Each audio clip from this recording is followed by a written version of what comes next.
लो जी दोस्तों, यह त्रै फिरोजपुरी बच्चे लिए फॉर सेल ने। जिस दोस्त ਨੂੰ ਚਾਹੀਦੇ ਹੋਣ ਰਾਬਤਾ ਕਰ ਸਕਦਾ। ਨਿੱਕਾ ਪੂਰਾ ਸਿਆਲਕੋਟ ਪੀਜਨ ਤੇ ਅੱਖਾਂ ਦਾ ਵੀ ਸ਼ੌਕ ਕਰਵਾ ਦੇਣੇ ਆ ਦੋਸਤਾਂ ਨੂੰ। ਪਾਰਕ ਹੁੰਦੇ ਨਾਲ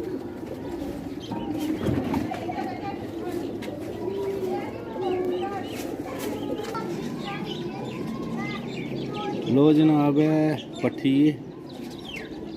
कलियां का भी शौक करवाने किन्नी कली दी। लो जनाब है 4 कली दी पट्ठी है फिरोजपुरी। कुंदे शुंदे चेक कर लो, फॉर सेल ने।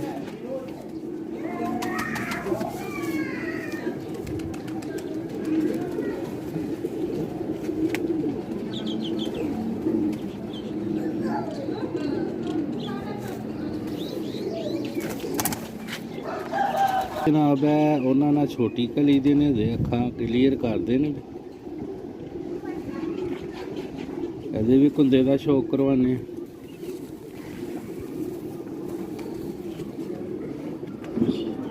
लो जनाब है 3 कली दे ठीक है।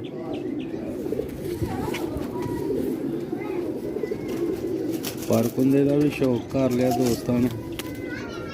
पंजे वेख लो, खुशक पंजे ने, जाम नहीं।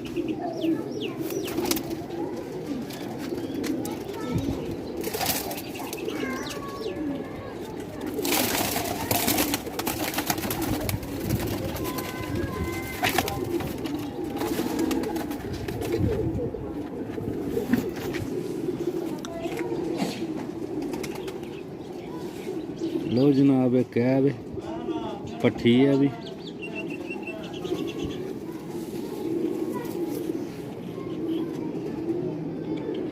तीन पर दी है भी माशाल्लाह, बहुत ही शानदार बच्चे ने।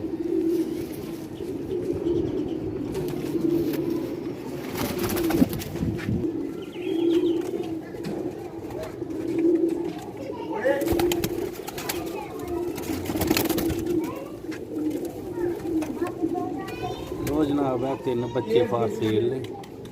जिस दोस्त ਨੂੰ ਵੀ ਚਾਹੀਦੇ ਹੋਣਗੇ ਰਾਬਤਾ ਕਰ ਸਕਦਾ।